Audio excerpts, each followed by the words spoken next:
la prophétie de Fukuyama s'est-elle confirmée? Alors, revenons dans l'histoire et repartons de 2012, l'année du dragon qui voit l'arrivée au pouvoir de Xi Jinping et qui se finit sans confirmer la fin du monde qui avait été prophétisée, elle aussi, au 20 décembre 2012 par le calendrier Maya. Bon, trêve de plaisanterie, le monde ne s'est pas ému outre mesure de cette intronisation de Xi Jinping, dont l'importance fut relativement amortie, disons, aux États-Unis et en Europe par d'autres discussions sur la fin de l'histoire, autour d'une nouvelle publication de Fukuyama, qui réduisait a priori toute péripétie chinoise communiste à une tergiversation inutile de plus, à une sorte de manœuvre dilatoire perdue d'avance face au progrès inéluctable de la démocratie libérale sur toute la surface du globe. Ce second ouvrage de l'économiste américain consolidait la défense de son argumentation sur la fin de l'histoire, qui avait été développée 20 ans plus tôt, en 1992, dans La fin de l'histoire et le dernier homme. Fukuyama publiait donc en 2012 cet ouvrage intitulé « Le début de l'histoire », qui faisait suite au précédent, décrié souvent, sans doute, mais mondialement discuté, désormais, tout de même, et il y revenait sur son argumentaire aux conclusions anti-marxistes, ciselé dans un concept anti-hegelien, aux accents anti-hegeliens tout de même, puisque cette fin de l'histoire, interprétée par lui comme héritage de la phénoménologie de l'esprit, y était défendue par une reprise de la dialectique du maître et de l'esclave. Alors, évidemment, on peut faire remarquer au passage qu'un certain nombre de spécialistes de Hegel ont contesté le caractère orthodoxe de cette lecture de Hegel. Je pense notamment à Emmanuel Renaud qui conteste la surinterprétation fukuyamienne de Hegel dans Connaître ce qui est, paru en 2015, page 18. Mais enfin, ne rentrons pas dans ce sous-débat. Hegel n'y suffisant pas, en tout cas Fukuyama auréolait sa théorie de sacré en se référant désormais à la prophétie biblique qui apparaît au chapitre 65 du livre d'Isaïe et qui formule ou exalte la traditionnelle question philosophique de la meilleure forme de gouvernement dans les termes d'une question eschatologique. Alors on pourrait peut-être relire en passant cette prophétie du chapitre 65 du livre d'Isaïe qui dit ceci: « Ainsi parle le Seigneur, oui, voici, je vais créer un ciel nouveau et une terre nouvelle. On ne se souviendra plus du passé, il ne reviendra plus à l'esprit. Soyez plutôt dans la joie, exultez sans fin pour ce que je crée, car je vais recréer Jérusalem pour qu'elle soit exultation et que son peuple devienne joie.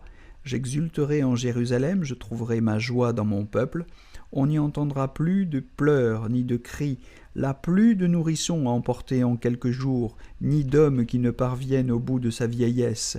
Le plus jeune mourra centenaire, ne pas atteindre 100 ans sera malédiction. On bâtira des maisons, on y habitera, on plantera des vignes, on mangera leurs fruits. » Fin de citation. Voilà, et comme pour inscrire définitivement l'avènement de la démocratie libérale dans le style de la rhétorique théologique ou d'une apothéose, Fukuyama écrivait, je cite, « La bonne nouvelle est arrivée ». C'est ce qu'il écrit donc dans La fin de l'histoire, en 1992, page 13 de la version française chez Flammarion. Donc nous semblons bien face à l'illustration ou à la réécriture de la thèse nietzschéenne de la mort de Dieu, lancée dans le Gai Savoir, notamment aux aphorismes 108, 125 et 343, on s'en souvient, d'une thèse que Marcel Gauchet a développée dans Le Désenchantement du monde en 1985, que Régis Debray a déclinée à partir d'une méditation sur le parent pauvre du ternaire républicain, je pense à son texte intitulé « Le moment fraternité », paru en 2009, et que bien d'autres ont commenté.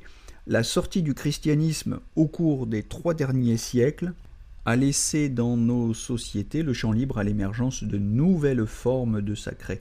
Et dans les démocraties libérales, ce sont les déclarations des droits de l'homme de 1789, de 1948, principe suprême de légitimité qui en tiennent désormais lieu.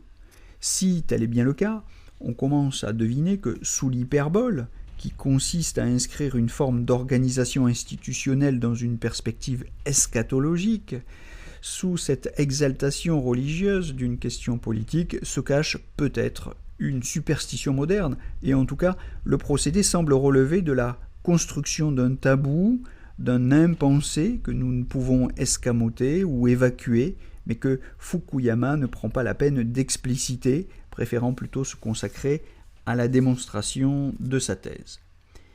Pourtant, son affirmation d'une, je cite, d'une universalisation de la démocratie libérale occidentale comme forme finale de tout gouvernement humain, fin de citation, c'est ce qu'il écrit dans La fin de l'histoire, dans la version française à la page 11, ou comme, je le cite encore, comme point final de l'évolution idéologique de l'humanité, c'est-à-dire tout simplement, je le cite encore, comme fin de l'histoire en tant que telle. Cette affirmation était simultanément reformulée en problème exactement la même année, 1992, par Deng Xiaoping, en des termes que Xi Jinping a repris dès son accession au pouvoir. À l'autre bout du monde, donc, Deng Xiaoping disait, je le cite, « Il ne faut pas s'affoler, croire que les jours du marxisme sont comptés, ou que le marxisme est dépassé, terminé. C'est tout à fait faux. » Voilà ce que disait Deng Xiaoping dans ses points essentiels des propos tenus à Wuchang, Shenzhen, Zhuhai et Shanghai.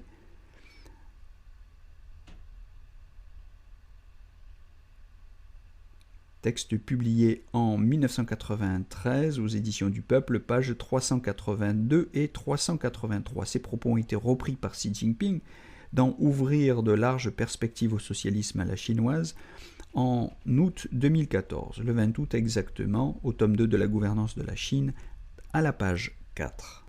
Pour Fukuyama, Marx, qui avait identifié la fin de l'histoire avec l'abolition de la lutte des classes, avait tout simplement tort. Ce n'est pas le communisme, mais la démocratie libérale qui constituait pour lui l'horizon indépassable de l'histoire. Les horloges continuaient bien de tourner, et de nouveaux événements pouvaient bien continuer d'advenir, mais au regard de cet événement ultime qu'aurait été la consécration par l'histoire de la démocratie moderne, il n'y aurait plus de progrès possible au niveau des institutions pour Fukuyama.